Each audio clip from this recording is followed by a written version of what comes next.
world of cable news screaming and social media echo chambers, it's easy to lose the signal in the noise. Every day, policy is debated, votes are cast, and your tax dollars are spent. We cut through the headlines to bring you the critical context you need, focusing on what's really going on in news and politics. Welcome to the Analytical Iowan Podcast. This is your daily dose of fact-driven politics. Let's analyze today's news. Here's Eric. And we are back here on the Analytical Iowan Podcast. It is Saturday, December 20th, as you are listening to this. And as I say almost every day, we've got a lot to talk about because there's always a lot to talk about, especially with this administration. Now, you may be wondering what happened to yesterday's show. Probably went to go find the Analytical Iowan Podcast yesterday, and whoops, no show. And now you're staring at December 20th, you're looking at it going, what happened? Well, I record on Zoom, and I don't know what happened. I was about halfway done. Zoom kicked me out. Didn't log me out or anything, just stopped the video I was recording. And then acted like I had ended the video. And it went ahead and started processing. So I jumped back in, started a new video. And I finished the podcast. I was going to download both halves and just piece them together and call it a day. Well, when I went to go download the first half, it was stuck processing. And I didn't have time to re-record an entire hour. So I went about my day. And I kept trying off and on over the day to download it. And at one point, I reached out to Zoom. And I tried to talk to technical support to figure out what I could do differently or what I could do to get this to stop processing and to be able to get it posted for everybody. Well, all I could talk to was an AI chatbot. And for people worried that AI is going to take over our jobs, this chatbot was the perfect example of why that's still a little ways off yet. I talked myself in circles for a little bit, and I kept getting told, well, I understand it's frustrating. I know you're mad.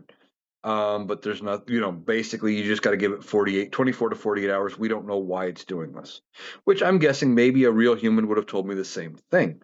But then I asked to speak to a real human. And I got told through Zoom that my account does not qualify to speak to a live human for technical support. Now, I don't know if that means I need a higher paid subscription service or what, but I don't qualify. So I just got stuck with the AI chatbot that couldn't help me. And it really irritated me. Now, here we are.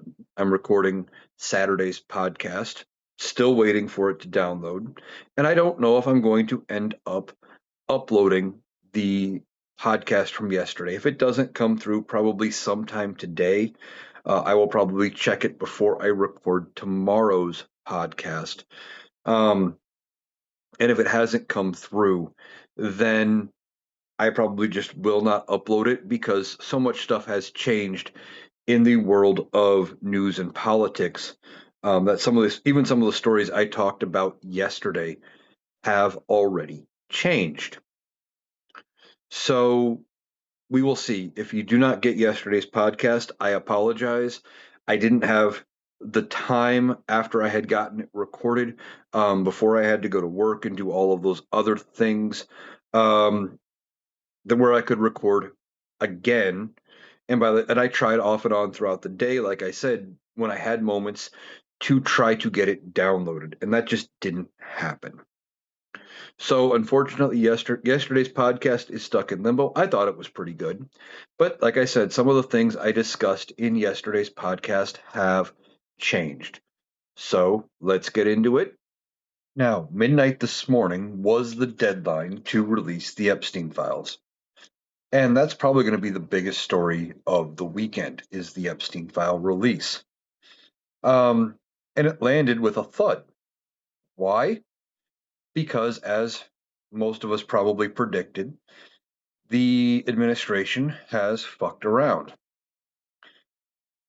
Out of everything they released about 1%, probably less than 1% of everything they had. They they didn't do what they were told to do. There are so many things going on with this whole deal. We knew they were going to try to do a massive cover up. And this is way more blatant than I think anybody expected. It is going to be very hard for this administration to knowingly say that they're not in a cover up, that they're not trying to do this, that it's this and that. I figured they would come out and say, well, there's some kind of investigation or something like that. And they didn't really do that. They released part of it. And basically, Todd Blanche said, well, there's too much to release it all, in time. So, and we need more time to redact it. So you're going to get a little bit now and a little bit later, and it's going to come out in waves. At the pace they're going, if it took them 30 days to release less than 1%, just doing this math off the top of my head, that would take them about 300 months, or in the neighborhood of about 25 years. Again, very rough math off the top of my head. I don't anticipate this administration being in any sort of a big hurry to release the files. Now, Donald Trump never wanted the files to see the light of day. He came out when they were talking about releasing it saying, well, if you sign the discharge petition to release the Epstein files, you're going to be hostile to this administration. We're going to treat you like you're hostile. We're going to primary you. We're going to do this and we're going to do that. And then the discharge petition happened, and it was voted on in the House 427-1. Now, yes, Donald Trump came out beforehand and said, go ahead and vote for it. But that was because he didn't want to face the political blowback from saying, don't release the Epstein files. He figured, or well, he had been saying that, but he didn't want. It wasn't the political blowback. I misspoke. He didn't want to face the political embarrassment of this vote happening. He was afraid that it was going to end up like it was 427-1, or maybe unanimous, or something like that, right? And then he'd look like a fool for standing in opposition to it. So he said, yeah, go ahead and vote for it. Now, he hoped that it would get to the Senate and they would turn around and the Senate would drag it out for a month or two. And then the Senate passed it in a few hours. Donald Trump thought, okay, I bought myself a month. I'm going to find a way to buy myself some more time. So now they pulled this stunt where they have released a fragment of the Epstein files, just a fragment, and they are hoping that that will get people off their backs, and it's not working. Okay, now when I say a fragment, we are talking, like I said, less than 1% of everything the FBI has.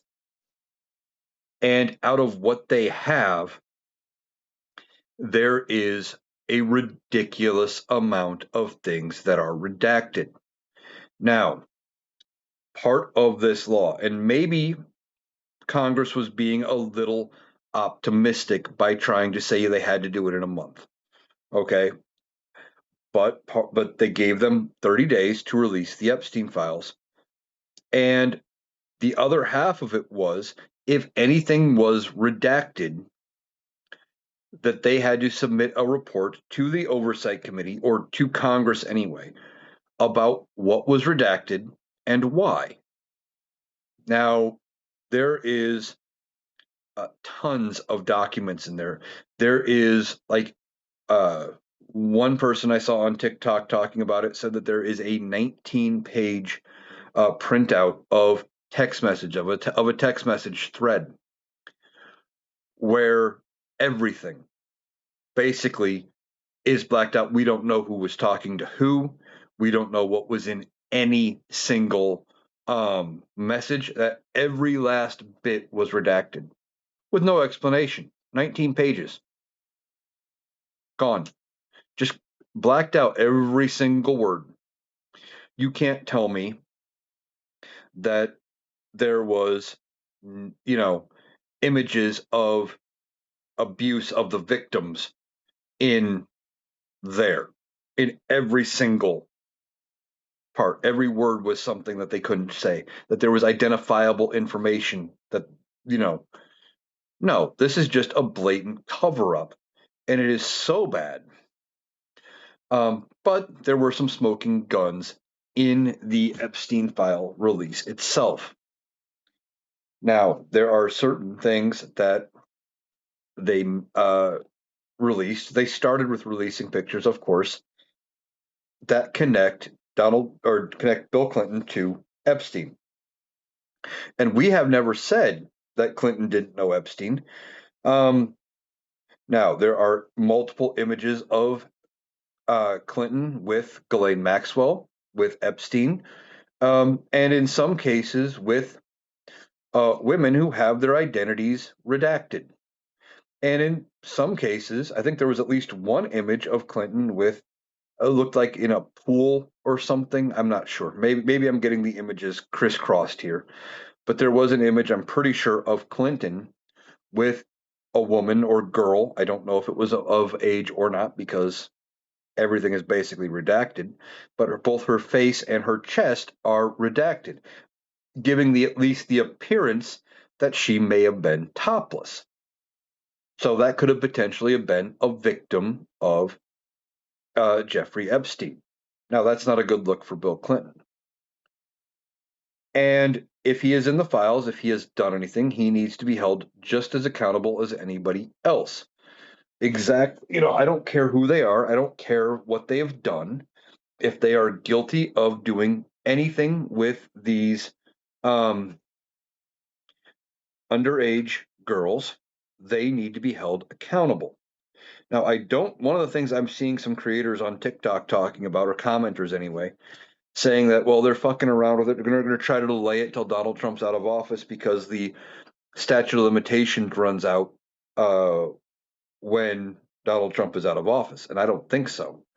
I am pretty sure that like conspiracy to traffic underage girls and things like that, there is no statute of limitations, not federally. So potentially these charges could still be brought. And I think that if there are charges to be brought, they should be brought against anybody and everybody who is involved, period. Um, Now, some of the images about Donald Trump that they did not get to. There are images of Donald Trump with Epstein, with Maxwell, shows they at least were familiar with each other. Donald Trump wants to claim he didn't know uh, Epstein at all. There is also an image in there that apparently also shows it's one that we've seen before. It apparently was from the birthday book from Epstein, but it had made its way into the hands of the DOJ as part of their investigation at some point into Epstein. And it is the picture of uh, Donald Trump, Epstein, and some woman with an oversized check. And I believe the dollar amount was $25,000 that Donald Trump was paying Epstein for a completely depreciated, and it had the woman's name blocked out. Now, we don't know who that was, if that was another victim, if that was Maxwell. We don't know who it was, okay, or what was going on there. But it's, again, just a bad look for Donald Trump. This is going to be greatly embarrassing. Now, they tried to get and scrub everything, but they didn't get, obviously, to everything. They couldn't get everything redacted. Like, there is a police report in there um, where it looks like at some point they were talking to apparent victims of Epstein, and it was relating to, and it says in the top, child pornography. Uh, there are statements, witness statements. I saw something saying that there is a witness statement going back to the 90s from one of the accusers that has said since the 90s that Epstein was doing these horrible things and that they had tried to get the FBI to do something the whole time. And it has now been corroborated with the DOJ files. Now, the question is, why didn't the DOJ move on it? No idea. Probably to protect the more elite people involved. Was it done if it was the 90s? Clinton would have been president. Was Clinton afraid of being outed for being connected to Epstein and anything he may have done? Was he crooked? Maybe. And if so, he needs to be held accountable for whatever he can be held accountable for. As these files come out and as more and more pictures and images see the light of day, Donald Trump is going to be furious. Now, like I said, they've only released about 1%, and a lot of it is redacted. I saw one creator showing that they had searched through parts of it, and there were gigabytes of images, but it was less than 1% of like just even the images that were there. And a big chunk of them were fully redacted. Like you would have just a couple bits at the very corners of the image that were available that you could see, and that was it. The redactions were horrible in this, that they are trying to clearly either protect people, cover something up, and you can't tell me that all of it appears to be related to the abuse of the victims. That was supposed to be the only things they were covering up. But again, they were also supposed to submit reports to Congress about what they were covering up and why, or redacting, I should say. This is evidence this was a cover up. But what they were trying to redact from the public view as far as what was actually there. Now, there are multiple images of Epstein in there with what appears to be young girls. One of Epstein with apparently what appears to be an underage girl doing ballet. And I think there's also, it might even be the same girl next to Epstein, apparently topless. This is horrific. What is in there is going to shake this country to its core. Even what was released is pretty bad and it's pretty damning. Now, there was also apparently something in there. I don't know if it was an email, a text message, a witness statement, something about how a 14-year-old Epstein victim was taken to Mar-a-Lago and introduced to Donald Trump before he was president. And Epstein made comments about her appearance and how good she looked and stuff like that. And apparently Donald Trump smiled and nodded approvingly. Again, not a good look for Donald Trump. Now, we don't have all of the facts about what was going on. And we only have a portion of what the DOJ has. And what the DOJ has isn't everything that's even out there. Remember, the Oversight Committee is sitting on like 90,000 images. Now, some of them may overlap with what the DOJ has released or will release, and some of them may not. The Epstein files are this administration's worst nightmare. Now, they are trying to play all kinds of games with this. Like I said, I think it was Todd Blanche said that it was going to take them more time and that they're going to come out in chunks, but that's not what the law says. The law that they passed said everything must be available to the public and released December 19th by midnight. Well, we're on December 20th. And they didn't release all of it. They were missing huge chunks. They didn't even hit the 1% mark. We've talked about that. That just shows how much contempt this administration has. Now, what could happen going forward? Well, I don't know that this law has penalties baked in. Most laws, when they get passed, they would have some kind of failure to do this, or if you do that, would have some kind of a penalty. I don't know if this is one of those laws where they put no penalty in, because as we have found out with Donald Trump, there are varying laws that apparently have no teeth. Things like the Hatch Act and things like that, where, well, if you violate it, there's not much we can do about it.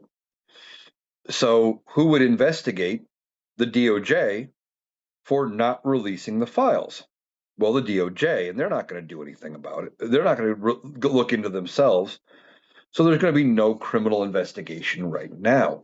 However, one of the things that could happen is there could be a lawsuit filed against the DOJ, potentially by members of Congress.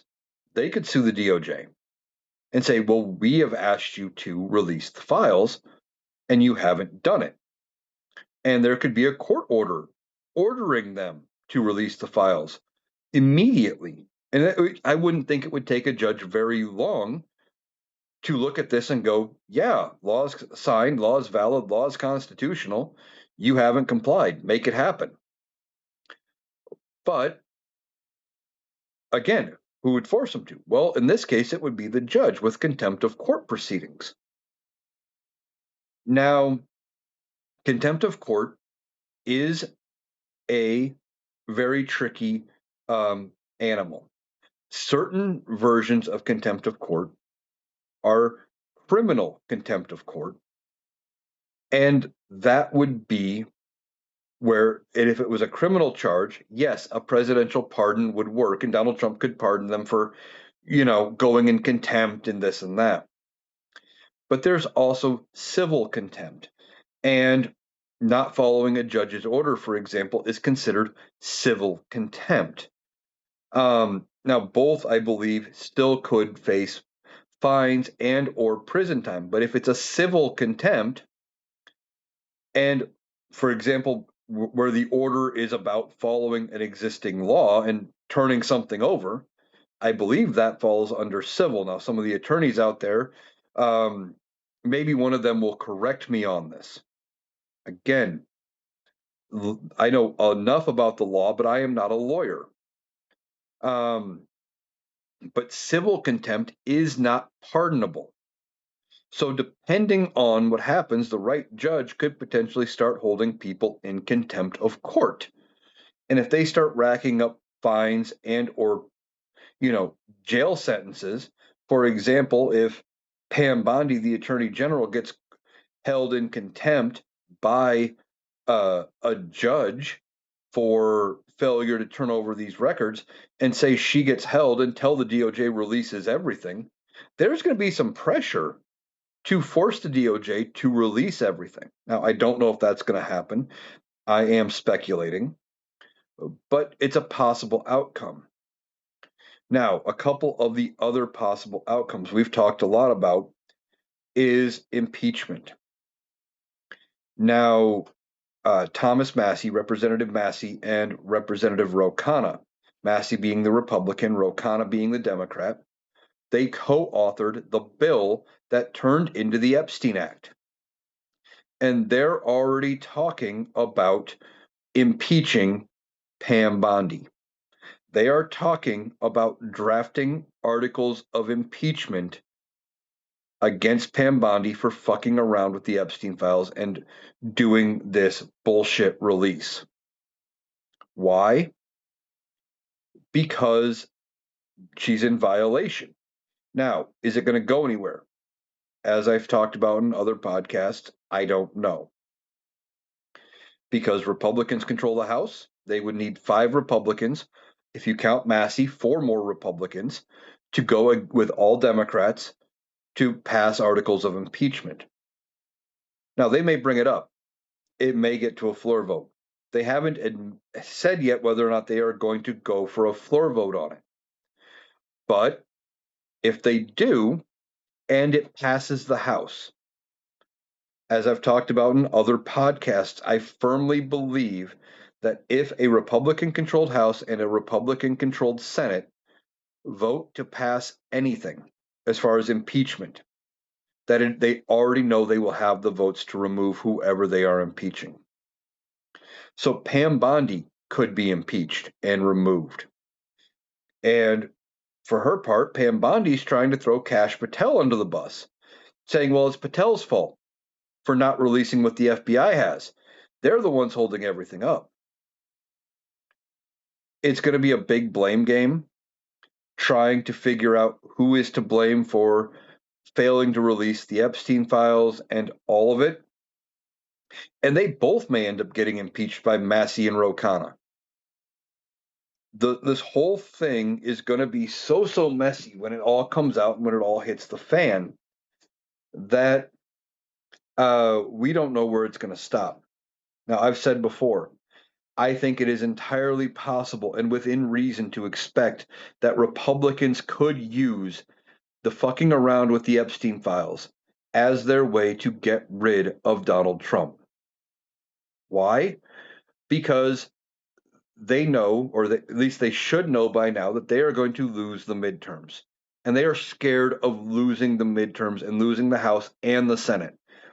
And unfortunately, one of the things that got cut from yesterday's podcast is I think now, unless they do something by the end of the year on the ACA subsidies, that the House is going to flip to the Democrats by 50 plus. And I think it is entirely possible that the Senate is now almost assured to flip to the Democrats because of the ACA subsidies, because they fucked around. Well, they may be worried about those exact outcomes, and they should have already seen them coming. And they may decide that they have to do something against Donald Trump in order to not have that outcome, because they don't want to answer their voters for protecting somebody who is obviously in the Epstein files, despite the fact that they have done their best to scrub everything so far. And what we have seen is only being a fraction of what they have, only a percentile of what they have. That they don't want to answer their voters for having protected or saved anybody that's in that list. And if it looks like Donald Trump is the one trying to buck it all and the orders are coming from him, that they may impeach and remove Donald Trump themselves. And again, like I was just talking about with Pam Bondi or Kash Patel, if an impeachment passes the House of Representatives, as long as the Republicans hold the House and the Senate, I firmly believe that if they do go to impeach Trump, he will be gone. Now, as this is out, it would not surprise me if in the coming weeks, and might not even take weeks, as public fervor and the backlash comes out from this joke of a release, that Republicans may go to Donald Trump privately and say, "Hey, Donald, you got a choice," and that choice is resign or we're impeaching your ass. And this is the exact same thing Republicans did to Nixon after Watergate. In fact, the similarity here is that Watergate, what they did wasn't the big story, right? The big story of Watergate wasn't, even though it should have been, it wasn't that the president of the United States had members of his party, people he directed, break into the Democratic National Headquarters to spy on the opposition campaign because he was terrified of losing. That should have been the big story, but the big story was the cover up. And that was ultimately what led Nixon to be coerced into resigning. Now, it took like 2 years to get through Watergate. And I don't think this is going to take 2 years. One, Donald Trump's his health is not that great. I don't know that he has 2 years left. But I also think that the public backlash and the need for instant gratification in this is going to be way more severe.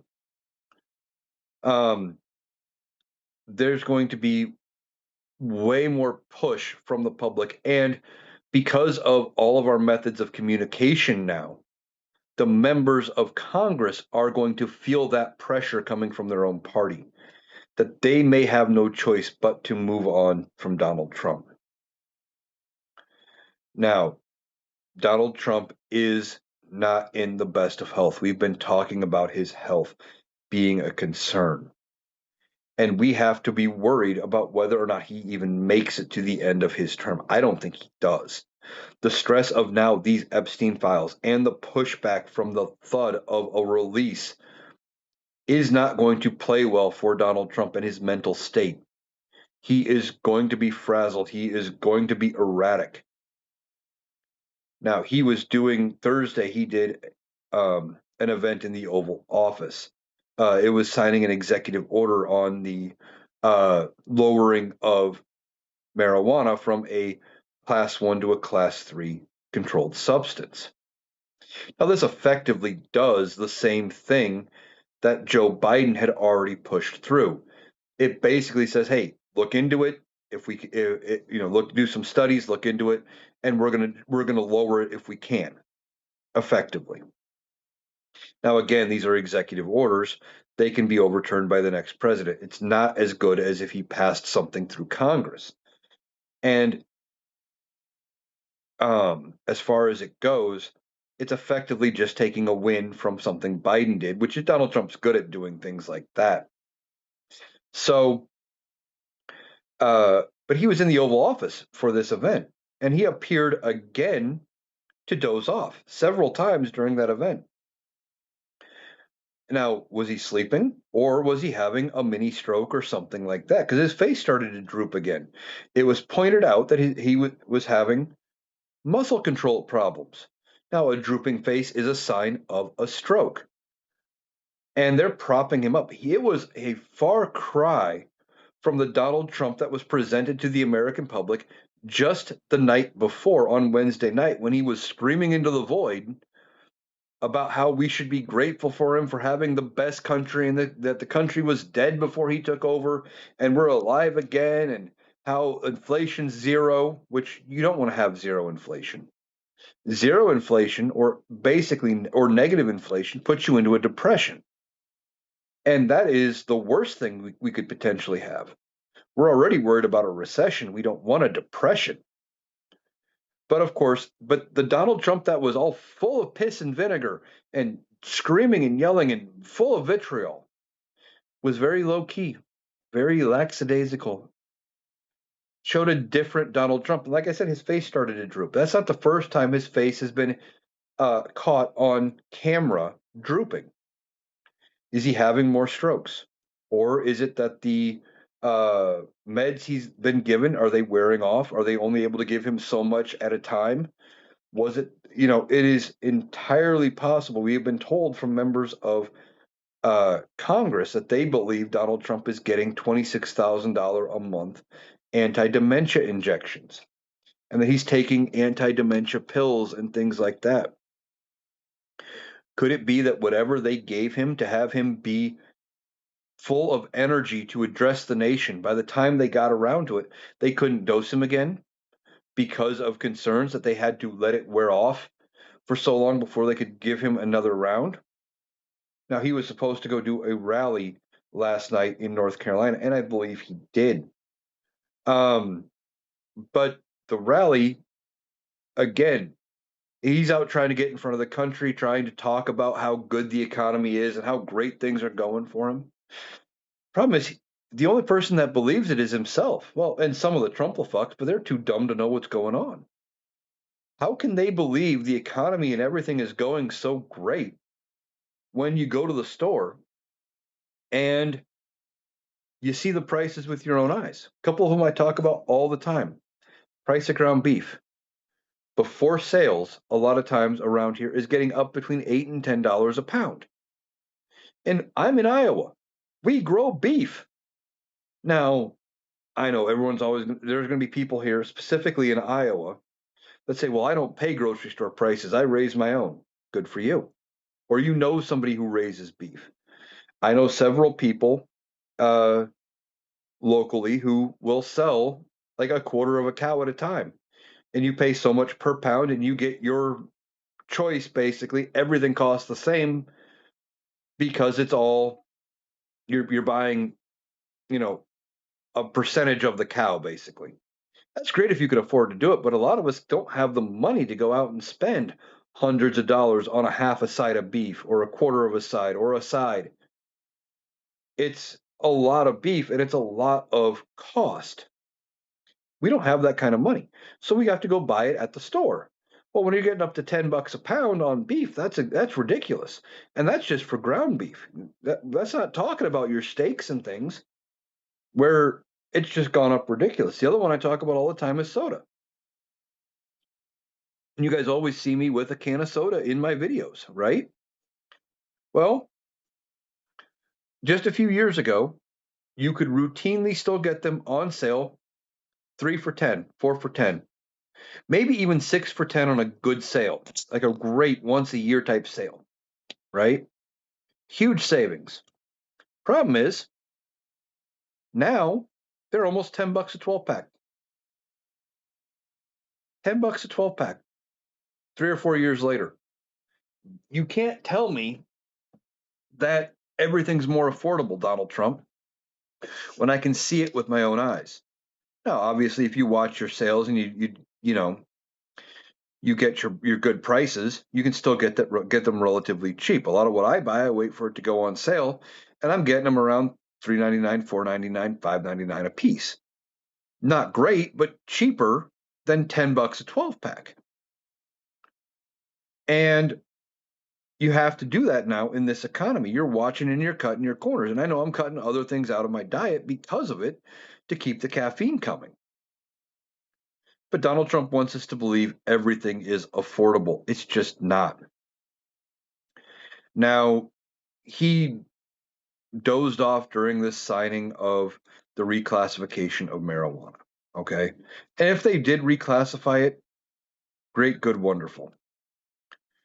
I believe this basically just continues what Joe Biden did, but it's something Donald Trump can take for a win. The real win would be going to Congress and passing a law to actually decriminalize it completely, not have it be part of the list at all, make it legal. That would be great. He would get a win. I would give him credit for that. But they're not going to do that. They're taking the cheapest win they can get here, which is by saying, "Yeah, we're going to make it a less controlled substance, a lower controlled substance here." Now, um, Donald Trump just did not look good. He looked very low energy doing that. I have not seen any clips of him from that rally in North Carolina. But why is he out rallying? Well, he's going to be spending the 2026 midterms campaigning like he was running for president. Why? A couple of reasons, I think. One, he wants the ego boost. He misses the campaigning, he misses the rallies. He doesn't care about necessarily being president. He does to an extent because it's about the ego trip, right? But he likes the adulation of the crowd and being out in front. So he wants to get that. He needs that dopamine hit. So he's got a chance to go out in front of crowds again. Sure. Now he can also use it to do grift and start collecting campaign donations again. Now, we'd heard during the 2024 election that what he had done is that for a lot of the donations, if any members of Congress that were Republican had used Donald Trump or the MAGA logo or the MAGA slogan or anything, that he would get like a fraction. I think it was something like, actually, I shouldn't even say a fraction, like a big cut of whatever donations. And it was like, well, oh, you use the MAGA name? Well, I want a taste of what you get in donations, and it goes into my campaign fund. I don't know how legal that is, but it wouldn't surprise me if he's trying to find a way to grift off of the other members of Congress and the senators that are running and saying, well, if I campaign for you, if you use my image, if I show up at an event for you, I want a cut of whatever you raise. Donald Trump only cares about the grift. It's trademark Donald Trump, it's trademark narcissism. It's never going to change with him. This is all he is about. So he wants to get back out in front of the crowd, and I think he's trying to get a taste there. The other thing he is trying to do is he is trying to prevent a blue wave from happening in November of next year. He's worried about losing the House. He's worried about losing the Senate. And he doesn't want to appear like a loser. He doesn't want to go out on a bad term. Now, I think that, or I had said before the House fucked around and dipped out without actually passing anything on the ACA subsidies. And unfortunately, I covered that yesterday in the podcast that is in limbo. That they didn't pass anything on the ACA subsidies, and I don't think they're going to come back and do it. Now, if they do, that would be the smartest thing they could do. I think if they don't pass the ACA subsidies by the end of the year and people get that first premium hit, that first due date for a premium where it is the ridiculously high premium, we heard some people were going to go from $500 to $2,000 premiums. Premiums. Monthly, I think. Who can afford $2,000 a month for health coverage through the ACA? If you can afford $2,000 coverage, you probably wouldn't, you'd be able to just go out and get your own policy at that point. It would probably be cheaper than going through the exchange, you would think. But see, Republicans don't care. And if they let the ACA subsidies expire and they go into next year and people start getting those high hits, those high premium dues, they are going to turn around, and I think they could lose the House by 50 plus. And I think it all but guarantees the Senate flips to Democrats, period. And Donald Trump's terrified of that. He's afraid of getting impeached again. Now, he should be afraid of his own party impeaching and removing him because of the fuckery with the Epstein files. But he's worried about Democrats impeaching and removing him. Now, Nancy Pelosi is coming out and saying, well, yeah, we tried impeaching him twice before. We're just not going to do it again. Well, I hate to put it like this, but I don't give a fuck what Nancy Pelosi says about next term if the Democrats take the House back. Why? She's not running for re-election. She won't be in Congress. It won't be her decision. Now, if the Democrats put Hakeem Jeffries up as Speaker, it very well could be her decision because he listens to Nancy Pelosi. But if they put up something like AOC, someone like AOC, I would have said Jasmine Crockett, but she's not running for re-election. Or anybody else. Maybe Jamie Raskin, or who knows? There's so many good Democrats in the House of Representatives that they could put up for Speaker that wouldn't be listening to Nancy Pelosi. And if they do that, and they have a better Speaker, there's a good chance Donald Trump gets impeached by the Democrats. Now, Donald Trump's terrified of that outcome. He doesn't want to see any of it happen. And if he gets impeached a third time, I mean, he already holds the record for 2. I don't know if 3.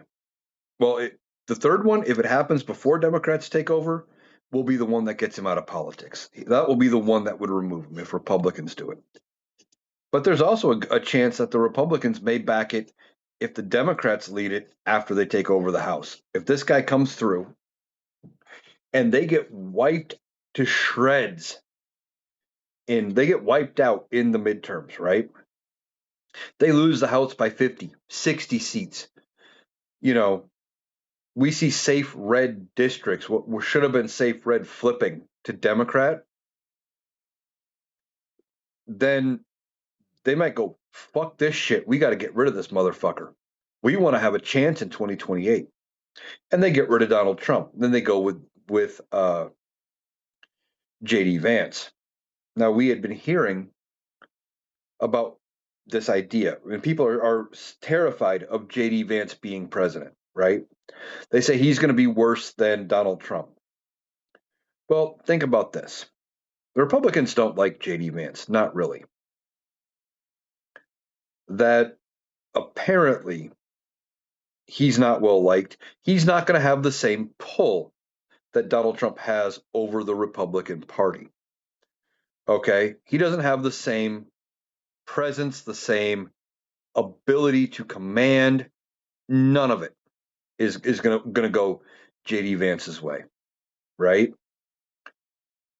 And if it happens after the Democrats take over Congress, it's not going to matter. JD Vance won't be able to get anything through Congress.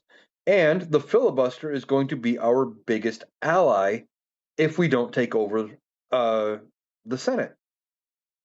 Because a lot of things are going to require 60 votes. And it's just not going to happen. Now, if Democrats have control of both chambers of Congress or even one chamber, 2 years are going to be spent, nothing gets passed. Republicans are going to be shown yet again, it's going to show the American people that Republicans can't govern. That's what's going to come out of this. Okay. Now, Republicans may be hoping that they can spin some sort of a narrative, making JD Vance a sympathetic target. And what I mean by that is by saying, well, hey, JD Vance only had 2 years to be president. He hasn't had time to fix all the problems. Again, they're going to blame Biden, that Biden left, even though the problems that Biden left were still fixing the problems from the Trump administration. But Republicans don't care about the reality there. And they'll say, well, see, the Democrats blocked him from fixing anything. So you got to give him another term and give us control of Congress again. I can already see that argument being made, but I don't think it's going to work because the generation that would have believed that would be the boomers and the older generations, and they're dying off. The younger generations are looking for facts. They're not falling for the normal routine of media push.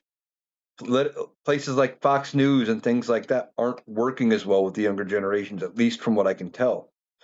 Now, they listen to podcasters like myself.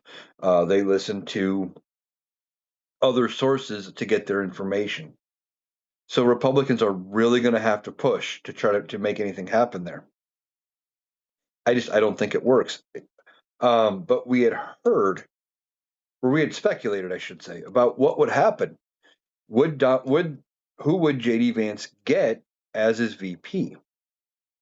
Well, there was an article I read that had an interesting theory. Apparently, Turning Point had been in discussions with JD Vance about the possibility of, in 2028, JD Vance Charlie Kirk ticket. We had heard that Charlie Kirk was a rising star in the Republican Party. He wasn't quite old enough, I think, or he would have been the running mate for Donald Trump this time. He was apparently going to be the heir apparent to MAGA. And now he's gone. But if the idea or the plan had been for JD Vance to pick Charlie Kirk to be the running mate going into 28, then it would fall to reason that if something happened to Donald Trump, that as long as he was old enough, Kirk would have been the pick. And that's just terrifying. Charlie Kirk actually had the charisma to do some of the things that Donald Trump is able to do. But he's also, or was also, older or younger than Donald Trump and healthier, and all of the other negative baggage that we have and we know about Donald Trump wasn't connected to Charlie Kirk. Now, I like to say when it comes to conspiracy theories, I don't buy into them. I would prefer facts.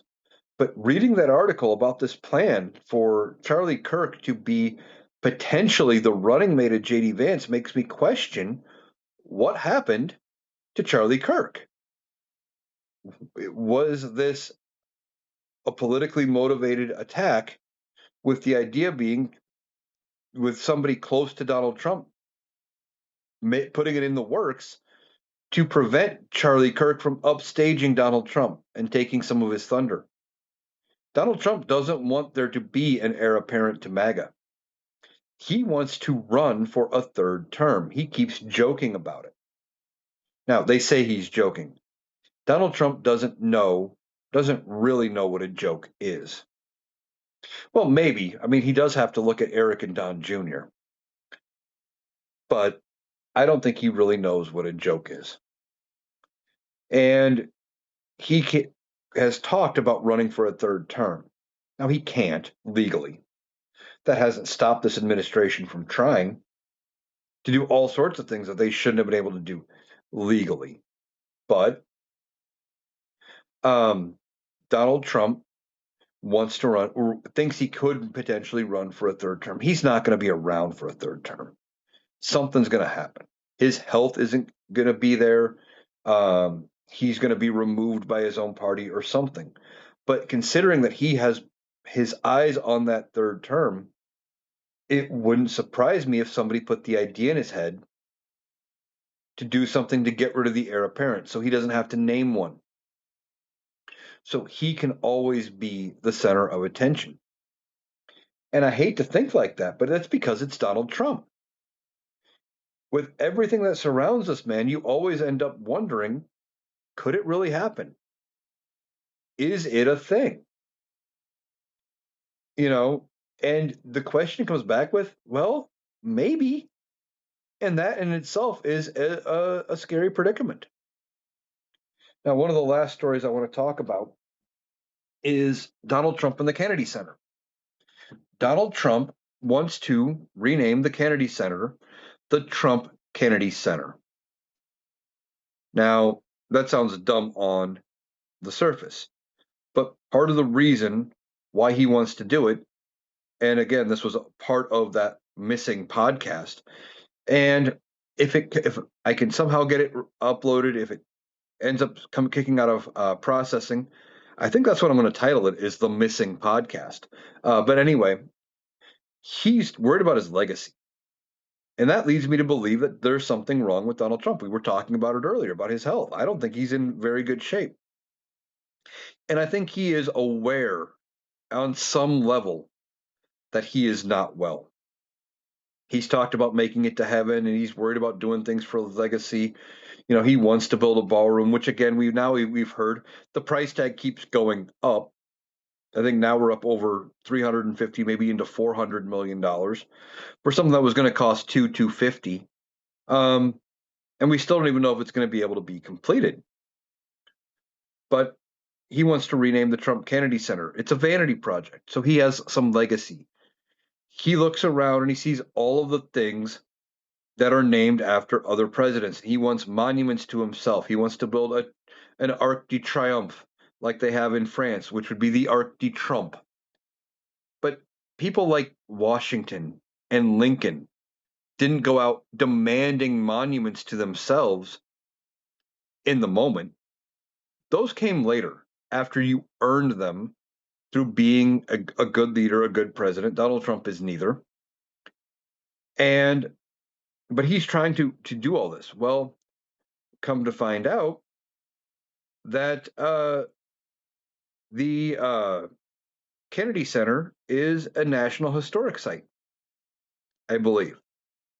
And to rename National Historic Sites, you can't just do it like he's trying to do with just saying, well, the board agreed, and so we're going to rename it. Now, he could try it, but it actually requires an act of Congress. And guess what? Republicans in Congress aren't too keen to do it.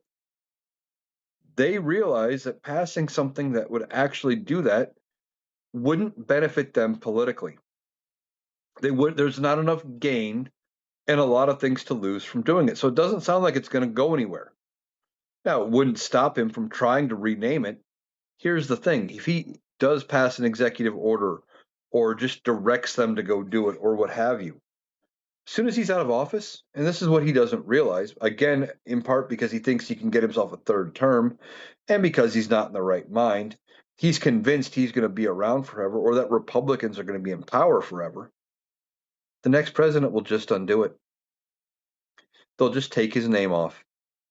There's also a federal statute that says in order to get something named after yourself, like a building or something like that, you can't be a living president. You can't be alive, basically. There are rules in place that say, when it comes to the naming rights for certain things, that they have to be done after people who are no longer alive. Same with coins. Donald Trump wants to mint a coin for the 250th anniversary of the signing of the Declaration of Independence, quote, commonly known as America's 250th birthday. And he wants to put his face on it. But yet there's federal laws that say you can't put a living person's face on money without an act of Congress to approve it. And again, they don't want to do that. Congress doesn't. I don't know if it'll stop Donald Trump, and I don't know what kind of punishments would come out if they try to do things like this. Because with a lot of these laws, we've found out that there's no teeth. But even if he does it, and he passes, and they put something on the Kennedy Center, renaming it, as soon as he's gone, maybe not with J.D. Vance as president, but with a Democrat as president, it's going to get scrubbed off. It's going to go back to being the Kennedy Center. And they're going to try to fix and mend and repair all of the damage that this administration has caused. And Donald Trump is looking for something more. He wants a legacy. He wants something to be remembered by. This, I don't think, is going to be it, but he's trying. And of course, when it comes to Donald Trump, he's failing because he fails at everything he does. So, all right, that's going to do it for the Analytical Iowan podcast for today. I'll be back tomorrow to talk about even more stuff, probably even more of the fallout from the disastrous release of the Epstein files. What was released was bad enough, but it was only a percentile of what was actually released. And there's going to be fallout. There's going to be blowback from this. And we're going to have to see what Republicans do to hold this administration accountable, because they need to be held accountable for ignoring the law. But are we really surprised when it comes to Donald Trump that he chose to just ignore a law that he thought was inconvenient? So that's going to do it for the Analytical Iowan podcast. I want to thank you for taking the time to join me today. Hope you have a great day, and we will be back tomorrow.